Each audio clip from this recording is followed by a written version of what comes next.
Hirmud on sellised asjad, mis saadavad nii mind kui ka sind elu jooksul väga palju. Osad hirmud on kaasa sündinud, need on aidanud ellu jääda, aga mis on eriti äge selle juures on see, et teadlased väidavad, et inimestel on sündides ainult 2 hirmu. Hirm kukkumise ees ja hirm müra ees, valjud hääled.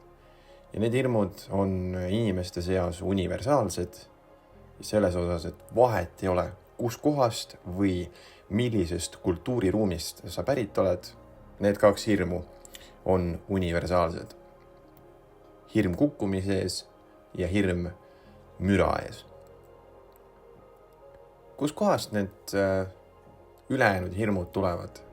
Näiteks hirm ebaõnnestumise ees, hirm avaliku esinemise ees, hirm erineda, hirm konfliktide ees, hirm olla jabur, hirm hukkamõistu ees ja hirm mitte meeldimise ees ja hirm mitte kuulumise ees.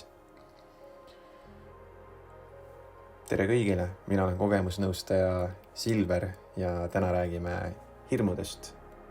Seekord olen siin ainult häälega ja see pilt, mida sa näed, see toetab kõike seda, mida ma praegu räägin. Hirmud on õpitud meie ümbritsevast keskkonnast ja on seotud meie minevikuga. Vanemad, õpetajad, sõbrad, kolleegid, ülemused, sotsiaalmeedia, kultuur, ühiskond. Kõik meie eelnevad kogemused ja kokkupuuted on nende tekkele kaasa aidanud. Meie sees on justkui üks selline suur andmebaas hirmudest ja need samused hirmud õõnestavad meie enesekindlust ja takistavad säramist ning elus läbilöömist. Siinkohal ei saa öelda, et kõik hirmud on pahad. Väga suur osa neist aitavad meid igapäevaselt. Aga samas on ka suur osa neist, mis hoiavad meid igapäevaselt tagasi. Kui ma lähen ajas tagasi, siis on mind saatnud väga palju sellised mõtted. Kas mind ikka võetakse omaks? Kas ma ikka teen õigesti? Aga mis siis saab, kui see välja ei tule? Ja huvitav, nagu mida teised mõtlevad, kui ma nii teen. Ma nagu nii ebaõnnestun. Samal ajal mulle läks ikkagi tohutult korda see mõte, mida teised minust arvavad ja kuidas ma ennast teistele näitan. Mul sisuliselt tekkis mitu mina. Üks mina oli see, kes ma olin iseendaga. Teine mina oli see, kes ma olin sõpradega, perega. 3. mina oli minu avatar sotsiaalmeedias ja 4. mina oli see, kes tegi tööd. Sotsiaalmeedias mulle muidugi meeldib näidata ainult ilusaid asju, ilusaid hetki, kus kõik on hästi ja tahtsin jätta ka minevikus sellise mulje, et ma olen meeletult edukas ja löön elus läbi ja kogu selle 4 mina üleval pidamine aga kaugendas mind iga päev tegelikult sellest päris minast. Ja ma lõpuks unustasingi iseenda täiesti ära. Mul oli tükk maad olulisem tegeleda sellega, millise kuvandi ma teistele inimestele loon ja mida teised lõpuks minust arvavad. Selline tegutsemine põletas mind väga mitmel korral läbi ja see lõppes sellega, et ma haigestusin sügavasse depressiooni, millele lisaks oli kaasas ärevushäire ja kindlasti siin mängib palju rolli ka minu elu põletamise periood, kus ma tegin teatud valikuid, mis koosnesid pidutsemisest, tarvitamisest, kõikvõimalikest jookidest, mõnuainetest, sest ma olin iseennast nii ära kaotanud ja ma ei tahtnud lõpuks tunda enam mitte midagi ja tuimestamine tundus sellel ajal ainuke pääsetee. Ma mõnes mõttes võitlen sellega tänase päevani. Ikka käivad mõtted läbi, mida teised minust arvavad, aga tänaseks ma olen saavutanud teatud sorti harmoonia pärast kõiki neid ebaõnnestumisi, et mina ise olen number 1. Ma hoolitsen enda vaimse ja füüsilise tervise eest. Ma kiidan ennast, kui ma midagi hästi teen. Ja ma suhtlen iseendaga. Küsin, räägin iseendaga, et teada saada, kuidas ma ennast tunnen ja kas mul on midagi viga. Kas mul on mõni mure või mul on kõik korras. Sest siis saan ma iseendalt tagasisidet ja oskan järgmisi lükkeid ja otsuseid paremini vastu võtta ja teha. Üks minu suurimaid vaenlasi tänase päevani on iseenda võrdlemine teistega. Ülimalt lihtne on leida üles inimene, kes on milleski edukas. Tal on tuhandeid, kümneid tuhandeid, miljoneid jälgijaid sotsiaalmeedias ja sa vaatad teda pilguga. Mina tahan ka täpselt sama elu. Ainuke asi ongi see, mida ma ise kipun tänase päevani unustama, et me näeme ainult tulemust. Me ei näe tegelikult seda tööd seal taga, mis on toonud konkreetset inimest sinna punkti, kus on see edu saavutatud. Jah, mõnes mõttes on võimalik saada ülevaade, mis etapid või mis punktid on läbitud sellel teekonnal, et olla selles samas staatuses edukas. Aga kas ma saan kätte need tunded, mida see inimene sellel hetkel tundis, kus kohas oli võib-olla ta kõige madalamas punktis üldse oma elus, oli valmis kõigele käega lööma või siis need tuhanded ebaõnnestumised ja kaotused, mida ta pidi läbi elama, ainult et proovida ja võib-olla uuesti ebaõnnestuda. Ja kui ma hakkan iseennast võrdlema kellegagi, kes on parem, kellel on mingid asjad elus olemas, minu arvates, siis ühelt poolt, jah, see motiveerib mind ja teiselt poolt jälle samal ajal võib see töötada ka minu enda vastu, sest ühelt poolt ma võrdlen ennast tulemustega, mitte selle reaalse töö ja panusega, mis on selle sama tulemuse kätte toonud. Üks selline ülimalt kulunud mõte, mis mulle alguses endale ka ei meeldinud, on see sama, et võrdle ennast ainult iseendaga. Ole täna parem see, kes sa olid eile ja ole homme parem sina, kes olid täna. Aga pärast kõigi neid aastaid ja pärast kõike seda läbi elatud, see reaalselt töötab. Ja ta töötab eriti hästi siis, kui enda toimetusi või enda tegevusi jäädvustada või mõõta. Nii on mul võimalik tekitada ennast ülevaade ja jälgida oma teekonda ning teha järeldused, mis on mul vaja teha, et teatud asi, teatud soov, teatud unistus siis kätte saada või juba näha, mis mul tegelikult olemas on, et olla sellega juba rahul. Kui ma näiteks võrdlen ennast selle minaga, kes ma olin mõned aastad tagasi, sügavas depressioonis, töövõimetu, vormist väljas, meeletult palju alkoholi tarbiv inimene ja võrdlen sellega, kes ma olen täna, praegu, siis ausalt öeldes ma ei suuda uskuda, et ma võisin üldse selline olla minevikus. Ma pean muidugi meeles hoidma selle, et tänasesse punkti jõudmine ei ole olnud kerge. Ülimalt palju ebaõnnestumisi, viha, pettumusi, allaandmisi, uuesti proovimisi.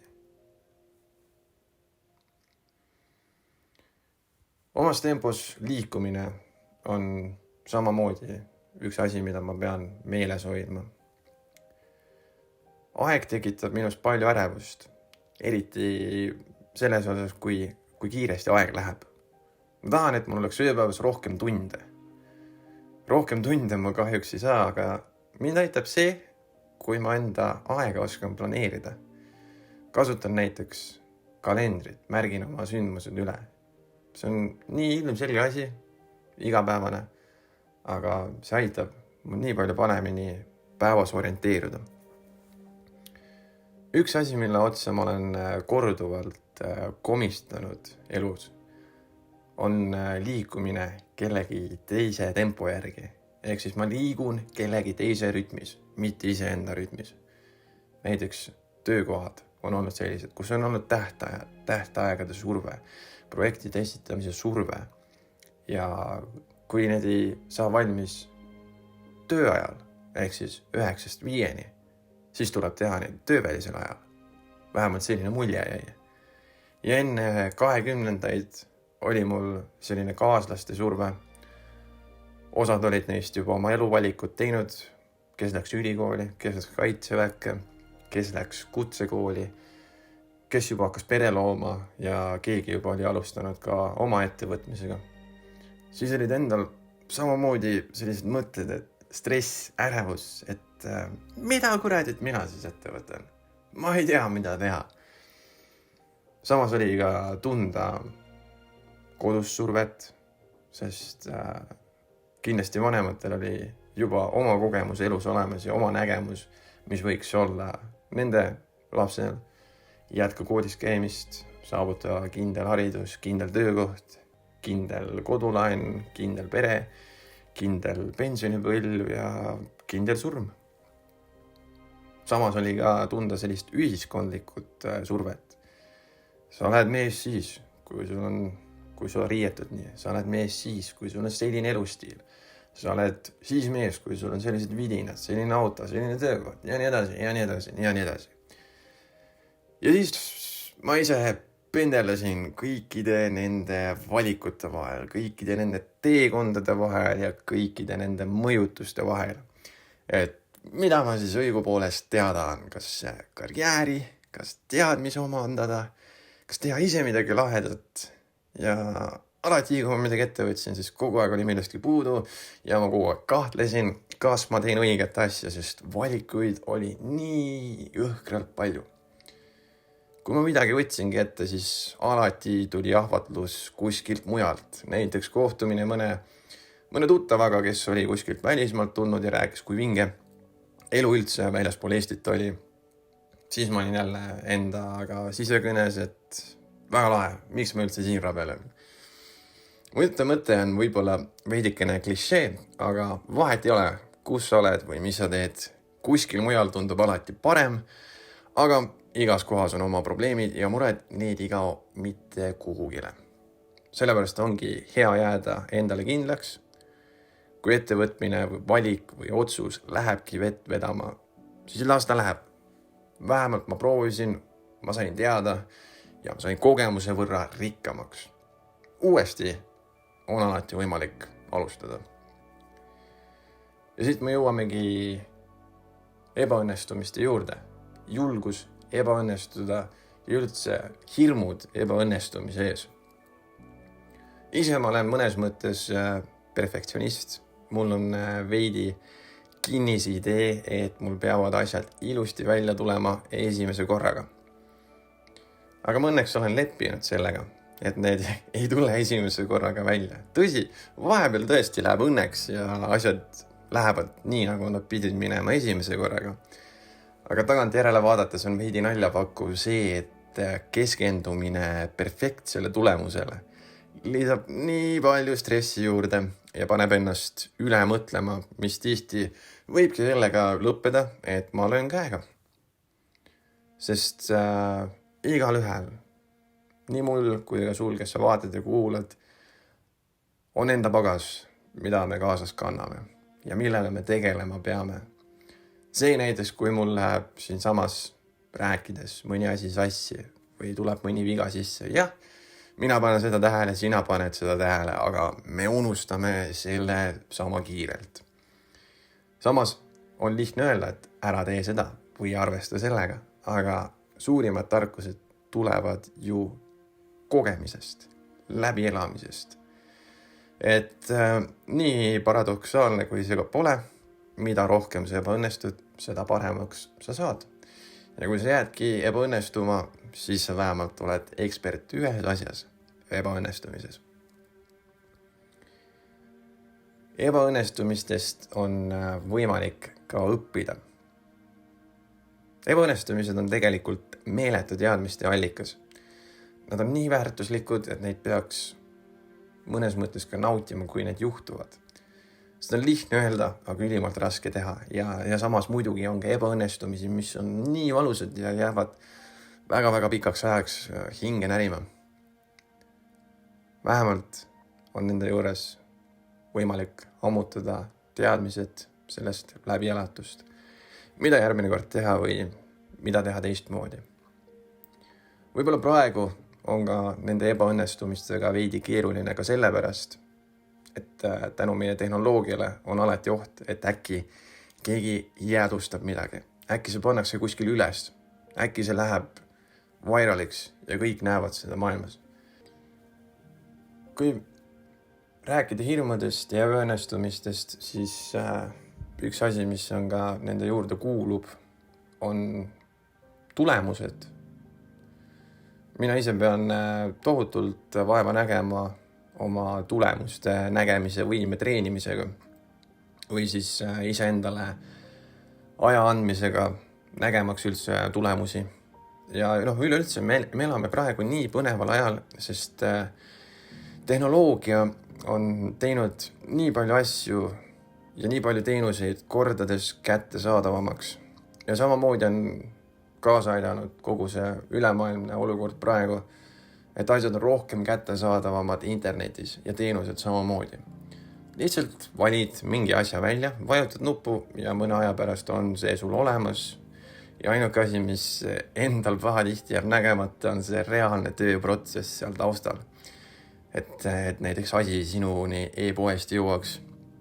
Kõigepealt võetakse ju tellimus vastu, siis seda komplekteeritakse, siis tehakse transport. Transpordi tegemise jaoks on vaja sättida paika logistika, mis on omakorda töö.